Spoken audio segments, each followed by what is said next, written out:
aujourd'hui, dans cette vidéo, je vous emmène avec moi un tout petit peu aux Aliénales.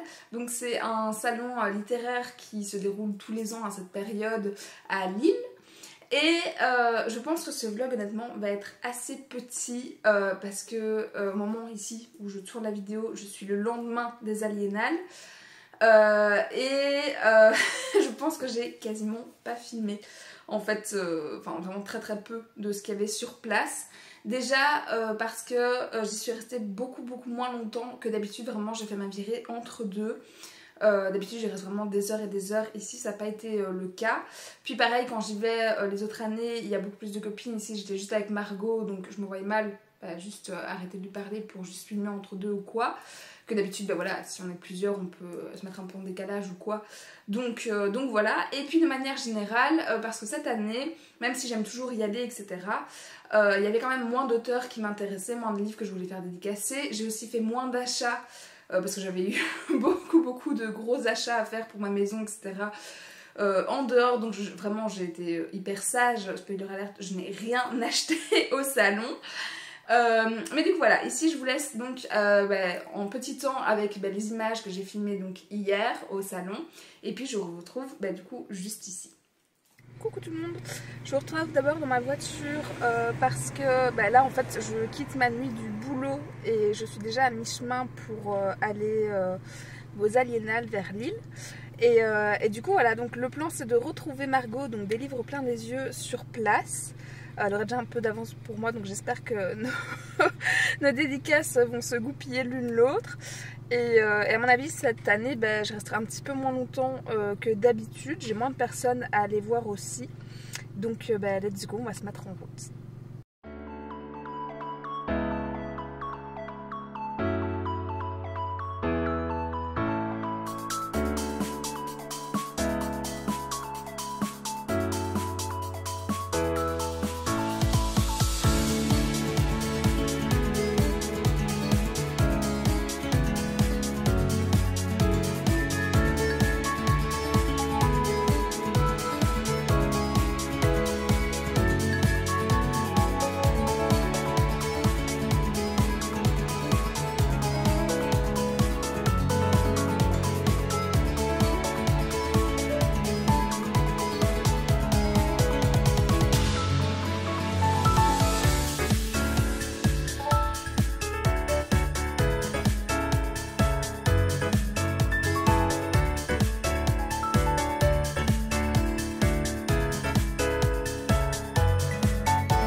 Vous avez donc eu un petit aperçu de ma petite virée aux Aliénales 2024. Et la première personne que je tenais vraiment à aller voir absolument, c'était Margot Dessen, que j'avais rencontrée justement aux Aliénales de 2023. Et évidemment je l'avais aussi rencontrée pour le premier tome d'Absolu, que j'attendais vraiment hyper impatiemment, comme vous le savez si vous suivez cette chaîne. Et donc ici j'étais heureuse de pouvoir la retrouver pour pouvoir dédicacer le tome 2, donc ici c'est Les Effacés, dont je ne vais pas vous lire le résumé, parce que voilà c'est un tome 2 et que je pense qu'il spoil un petit peu quand même le tome 1. Mais j'étais très heureuse de la retrouver parce que vraiment elle est juste adorable. C'est un plaisir de pouvoir échanger avec elle etc. Il y avait un petit peu plus de fil Mais les Aliénales organisaient aussi des coupes-fils possibles entre deux pour les femmes enceintes, et du coup clairement j'ai pas lésiné dessus. Ça joue aussi sur le fait que j'ai passé moins de temps au salon, c'est que j'ai pu couper certaines fils du fait que je suis enceinte. Et donc voilà, de pouvoir échanger avec elle, de donner mes premiers retours sur le premier tome voilà, que j'avais lu. Celui-ci, du coup, je ne l'avais pas encore lu au moment où, où je l'ai rencontré. Donc voilà, on a surtout échangé sur le premier tome. Mais j'étais très très très heureuse aussi parce que dans le premier tome, j'avais rencontré le personnage de Lise, et c'est mon prénom. Et je savais que je pouvais reprendre à nouveau une petite... je mets dans le bon sens. Une petite carte du coup des personnages, et je savais que j'allais du coup choisir le personnage de Lise pour ce second tome. Et voilà, j'étais trop contente du coup de pouvoir la piocher. Dans le premier, j'avais pris Johanna. Et du coup, j'ai aussi très hâte de pouvoir la re-rencontrer, j'espère, l'année prochaine. Et pareil, de choisir du coup un perso pour le tome 3, qui est donc à la fin de cette trilogie. Et je suis très curieuse à ce moment-là vers qui mon choix va se porter. Et donc voilà, franchement, elle est super adorable, très très chouette, vraiment c'est facile de parler avec elle, etc. Donc pour ça, c'était un grand plaisir de la retrouver. Et clairement, elle m'a encore donné davantage envie de découvrir le tome 3. Elle m'a dit que ce serait vraiment le tome du coup de Lise. Du coup, j'étais hyper contente aussi. Et puis voilà pour ce qui est de Absolu. J'ai également profité du salon pour rencontrer Tiffs, voilà, qui a écrit donc ici Le chant des voiles, je vais vous lire le résumé, qui disait « L'océan, Lucas en a toujours rêvé, vivre libre et loin de la misère dans laquelle elle a grandi l'obsède.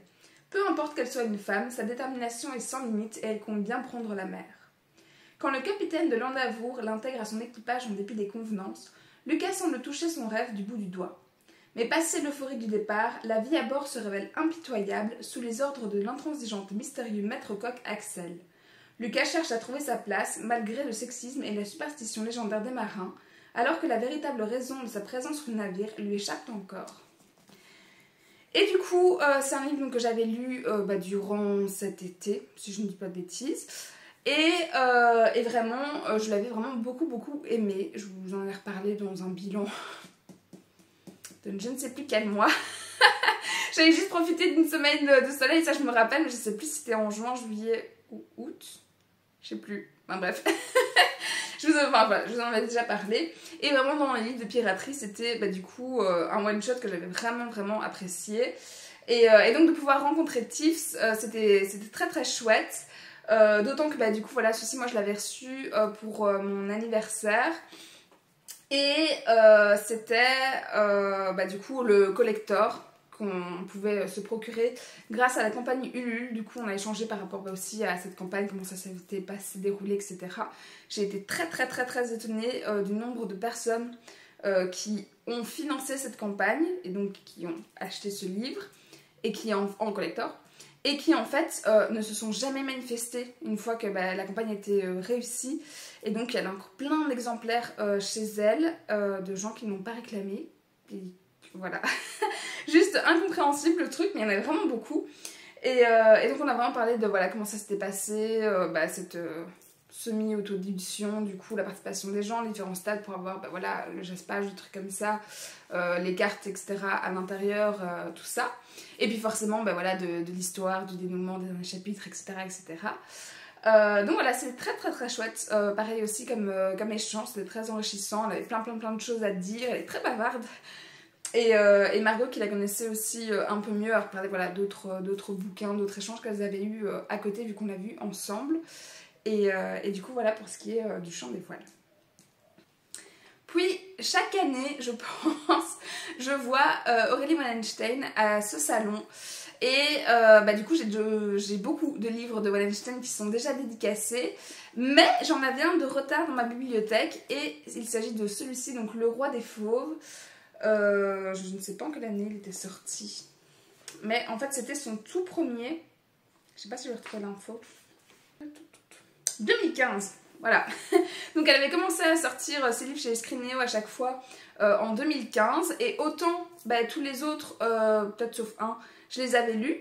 Autant celui-ci, du coup comme je me tenais à jour au fur et à mesure, j'avais toujours celui-là de retard par rapport au moment où j'avais commencé. Et donc le résumé nous dit Accusés de meurtre, Ivar, Kaya et Oswald sont injustement condamnés à un pire sort que la mort. Enfermés dans un royaume en ruine, coupés du monde, il leur reste 7 jours d'humanité. 7 jours pendant lesquels le parasite qu'on leur a inoculé va grandir en eux, déformant leur corps et leur esprit pour les changer en monstres des berserkir, ces hommes bêtes enragés destinés à seulement tuer ou être tués. Commence alors une course contre la montre, effrénée, angoissante, où les amis d'hier devront rester forts et soudés pour lutter contre les autres, et surtout contre la bête qui grandit en eux. Existe-t-il une issue? Existe-t-il un salut quand son pire ami n'est autre que soi-même? Et donc, elle était très étonnée, en fait, que je lui ramène cet exemplaire-ci, assez logiquement, vu que c'est son premier et que c'est pas celui pour lequel elle est le plus connue, il est tout petit, il fait moins de 300 pages, ouais, 280 pages, etc. Et donc je lui ai un peu expliqué la situation de pourquoi je l'avais pas encore lu, pourquoi je l'avais en retard, etc. Mais voilà, elle était super heureuse de pouvoir le retrouver, en reparler, etc. On a beaucoup reparlé aussi du fait, donc ici c'est des berserkir, donc c'est vraiment le plan d'être mi-homme, mi-animal, mais que voilà, dans tous ces bouquins, il y a toujours soit un homme qui est un peu dans cette dualité, comme dans Yerdam, ou alors justement un compagnon pour le héros qui est d'office un animal. Et donc on a un peu creusé la question de pourquoi elle faisait ça, etc.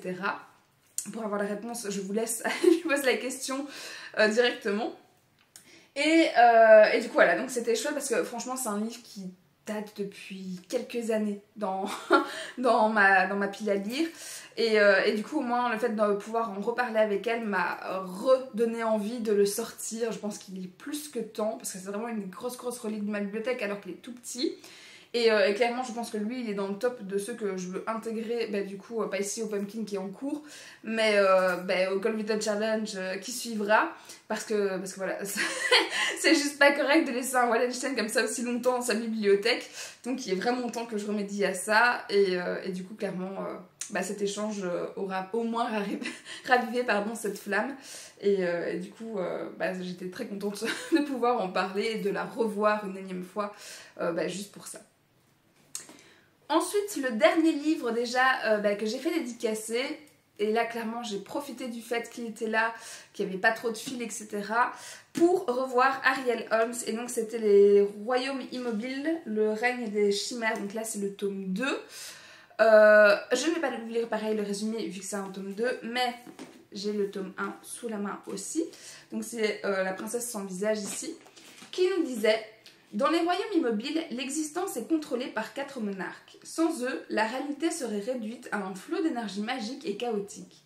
Or, le trône d'automne, vacant depuis trop longtemps, menace cet équilibre. Il faut lancer un nouveau sacre. 7 jeunes femmes peuvent y prétendre. La compétition sera sans pitié. Ivy est candidate malgré elle. À 18 ans, elle a passé toute sa vie cachée derrière les murs de son manoir et les parois de son masque. Car elle est belle à mourir. Quiconque voit son visage est pris d'une folle envie meurtrière ou suicidaire. Propulsée dans le monde des Shid, la noblesse des Fae, au cœur de manigances qui la dépassent, elle va devoir puiser dans ses ressources pour survivre. Un chemin qui la mènera bien plus loin qu'elle ne l'aurait imaginé. Alors, pour refaire un petit peu la petite histoire de cette petite duologie, c'est que clairement, le tome 1, je l'ai complètement craqué sur un coup de tête, justement aux Aliénales de l'année passée. Toujours, je pense, en accompagnant Margot, ou Laura, mais je pense que c'était Margot, et qui, pareil, m'a dit un nombre incalculable de fois que je devais découvrir la plume d'Ariel Holmes. Et, je sais pas, le résumé n'arrivait pas à me convaincre, et en même temps, parmi tous ces livres, c'est celui qui me plaisait le plus, mais j'étais pas partie dans l'optique, voilà, de l'acheter spécialement ou quoi. Et puis, il me l'a très bien vendu, et je l'ai carrément acheté suite à ses explications sur un coup de tête, etc. Mais du coup, il a jamais été vraiment dans mes priorités de ma bibliothèque, et donc, en fait, quand je suis arrivée pour ici dédicacer le tome 2, parce que c'est une duologie, en fait je suis arrivée en mode genre coucou, j'ai toujours pas découvert le tome 1. C'était un petit peu gênant, mais franchement il s'en est vraiment pas offusqué ou quoi que ce soit, ça m'a plutôt fait rire, et donc il me l'a fait très gentiment. Et donc il m'a revendu à nouveau le tome 1 dans l'espoir vraiment de me donner envie de le découvrir ou quoi. Et ça m'a redonné envie, donc c'est vraiment le résumé qui pour le coup m'emballe pas plus que ça. Donc voilà, donc les deux sont de ma bibliothèque, je vais leur laisser la chance, je vais pas les retirer en tout cas pas pour l'instant quoi, entre deux, ils sont dédicacés etc. Mais pour l'instant je ne sais toujours pas vous en parler plus que ça parce que je les ai toujours pas lus, mais ils sont tous les deux dédicacés donc voilà. Donc c'était assez cocasse, plus que gênant au final comme échange. Mais voilà, et pareil, du coup, Margot a pu parler avec lui d'un autre de ses bouquins davantage, voilà, beaucoup plus précis, beaucoup plus poussé, etc. Donc j'ai écouté ça d'une oreille aussi, même si le bouquin me bodait pas du tout pour le coup. Mais voilà, résultat, je sors du salon avec mes 2 livres dédicacés, et puis voilà.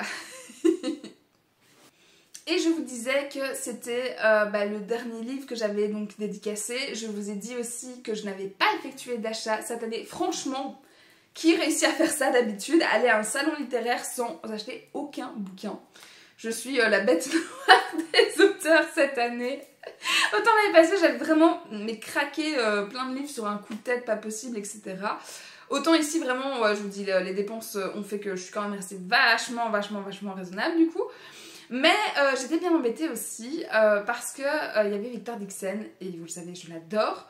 Et j'adore surtout le rencontrer, pouvoir échanger avec lui sur ses bouquins, etc. Sauf qu'en fait, tous les livres qui sont donc là au-dessus de moi sont déjà tous dédicacés parce que je l'ai rencontré beaucoup de fois. Et en fait, le seul que je n'ai pas dans ma bibliothèque, c'est Agence Perdido. Je pense que je vous présentais dans les sorties du mois ici de septembre ou d'octobre. J'ai un doute pareil entre les deux. Enfin, il n'y a pas longtemps. Et en fait, c'est comme c'était un livre jeunesse, je vous avais dit que je passais mon tour parce que vraiment, ça me tentait absolument pas, même si c'était Dixon. Mais du coup, donc voilà, j'étais pas là pour acheter son bouquin et j'avais plus rien à lui présenter. Donc, j'étais bien embêtée parce que j'avais pas allé faire la file voilà, toute seule en faisant juste coucou, je fais la file. En fait, j'achète rien, mais je suis juste venue blablater. Voilà, il y a un moment, il faut quand même avoir des limites. Et donc, heureusement, j'ai pu compter sur Margot parce que moi j'avais fait la file pour Absolu, je pense, toute seule quand elle avait commencé la file donc pour Victor Dixon, vu qu'elle devait faire dédicacer à Agence Perdido.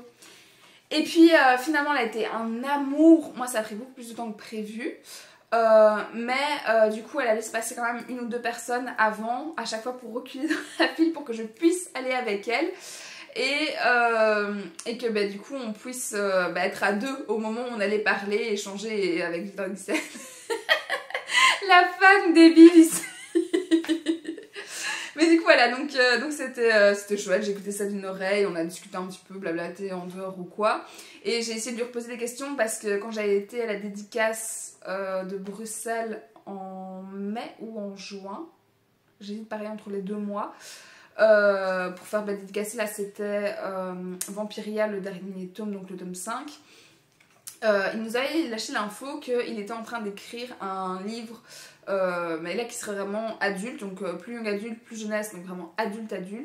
Et j'ai essayé de regrappiller quelques infos par rapport à ça, mais il était toujours en cours d'écriture, donc il a vraiment aucune date à annoncer ou quoi que ce soit. Juste il m'a reparlé voilà, des dates de sortie du prochain Vampiriel, tome 6, etc. Donc on a pu voilà, reparler de ça un peu en général après. Mais voilà, j'étais juste la fangirl en moi était très contente de pouvoir le revoir à nouveau, d'échanger à nouveau. En plus c'est super chouette parce que vraiment quand on rencontre maintenant, il se voit vraiment de nous. Avant c'était, vous voyez plus ou moins, puis vous voyez nos pseudos, maintenant il connaît nos prénoms, etc. et tout. Et pour ça il a une très bonne mémoire et c'est de dire avec un tel de quoi ils ont, enfin on a reparlé X mois en avance. Moi je suis incapable de faire ça honnêtement. Enfin, à la limite dans l'autre sens parce que c'est plus marquant, moi je rencontre un auteur mais lui qui voit 20 000 lectrices, voilà, et c'est pas qu'on échange tout le long de l'année non plus sur Insta ou quoi, mais donc voilà, donc c'était très chouette d'avoir quand même l'opportunité de pouvoir le revoir, de pouvoir rééchanger avec lui, etc. Et donc je remercie clairement Margot pour ça, et puis voilà. c'est déjà tout donc pour le retour que je peux vous faire sur ce salon. Parce que je vous dis, je suis vraiment pas restée très très longtemps. J'ai utilisé des coupes-fils quand je pouvais. J'avais moins de livres, moins de gens qui m'intéressaient, etc. J'avais pas d'argent à dépenser outre mesure, donc j'ai pas fait le tour de tous les stands pour découvrir tous les résumés, etc. etc. Chose que je peux faire d'autres années ou quoi. Mais bon voilà, c'est un résultat de mon année 2024 aux Alinales. Et pour parler un petit peu de l'ambiance en général, l'ambiance était toujours là, c'était toujours très chouette. J'étais très très très étonnée du nombre de gens qui sont venus, qui étaient là en fait par rapport aux autres années. Vraiment d'année en année, je vois qu'il y a de plus en plus de gens. Et pas forcément suivant tous les auteurs, enfin vraiment hyper connus ou quoi. C'est juste que les gens entendent parler du salon et donc viennent vraiment pour le salon plus que pour les auteurs qui viennent ou quoi. Et donc il y avait vraiment beaucoup de gens. À un moment on était quand même assez les uns contre les autres, mais Margot me disait que c'était pire au matin. Alors moi j'ai été que de l'après-midi vu que au matin j'étais au boulot.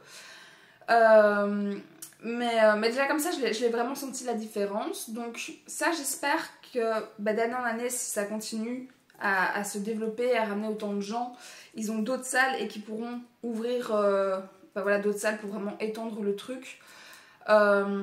Cette année aussi j'étais un petit peu moins convaincue par les exposants qui étaient là, soit parce que ce qu'ils proposaient c'était pas trop mon truc tout simplement, voilà, j'ai rien à arrêter là-dessus, juste une question de goût, soit parce que d'autres je suis vraiment habituée à les voir 1 milliard de fois et du coup justement j'espère un petit peu plus de changement, de découverte ou quoi.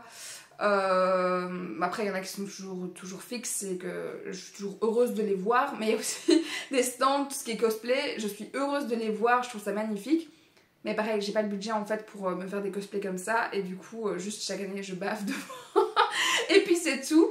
Donc pareil cette année j'ai rien acheté du tout du côté du stand de l'artisanat, etc., même s'il y avait de très belles choses. Et puis voilà, j'ai pas grand chose à rajouter par rapport à ça.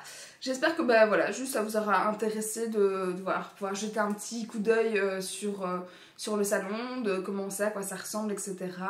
Que surtout si vous ne connaissez pas en fait le salon, cette vidéo vous permettra de découvrir et peut-être que c'est pas trop loin de chez vous, donc comme c'est à Lille. Voilà, vous pouvez taper une pointe jusque là-bas comme j'ai fait. Alors vraiment il y a de quoi passer sa journée, comme il y a de quoi y rester 2-3 heures maximum ou quoi. Et du coup voilà, pour le coup c'est déjà tout et je vous fais plein de bisous d'ici la prochaine vidéo. Salut!